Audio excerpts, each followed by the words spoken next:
সুন্দর প্রাকৃতিক দৃশ্য দেখতে দেখতে আমরা চলে যাচ্ছিলাম নড়াইলের দিকে।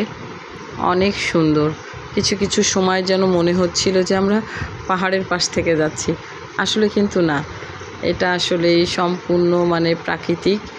আর ওই যে পাহাড় বলছি না, পাহাড় বলছি এই কারণেই, এই যে দেখেন উপরে ব্রিজ, তো ব্রিজের যে ঢালু পাশটা সেটা ওরকম গাছ দিয়ে গাছ লাগানো, তো মনে হচ্ছিল এরকম পাহাড়, এই জন্যই কথাটা বললাম।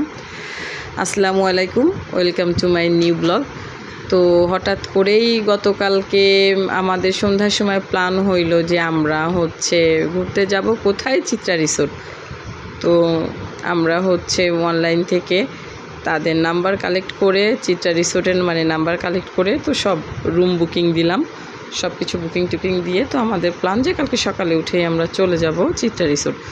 তো এই জন্য আমরা খুব সকালে উঠে গোসল করে সবাই রেডি হয়ে বের হয়ে গেছি এবং খুব কাছাকাছি চলে এসেছি চিত্রা রিসোর্টের। এই যে আমরা ঢুকলাম, রাস্তাটা একটু খারাপ ছিল, নড়াইলের এই পর্যন্ত আমি নিরিবিলি পিকনিক স্পট গেছি, সেখানেও রাস্তা দেখছি খারাপ, ভিতরে কোনো গাড়ি যায় না। তো আমরা চলে আসছি চিত্রা রিসোর্টের সামনে। যেটা দেখছিলাম ইউটিউবে বিভিন্ন ব্লগারদের কাছে ভিডিওতে দেখি, আজকে আসলে সেটা সত্যি কিনা, আমাকে গাড়ি ভাড়া দিলাম। তারপরে আমরা চিত্রা রিসোর্টের ভিতরে ইন করছি। তো আমরা চিত্রা রিসোর্টের ভিতরে ঢুকে গেলাম, আমাদেরকে ফোন দিছিলাম, তো আমাদেরকে নিতে চলে আসছিল। তো আমরা যাচ্ছি, দেখেন কত সুন্দর কটেজগুলা, কাঁঠাল গাছ, অনেক সুন্দর, এত ভালো লাগছে, এক দৃষ্টিতে চিত্রা রিসোর্ট খুব ভালো লাগছে।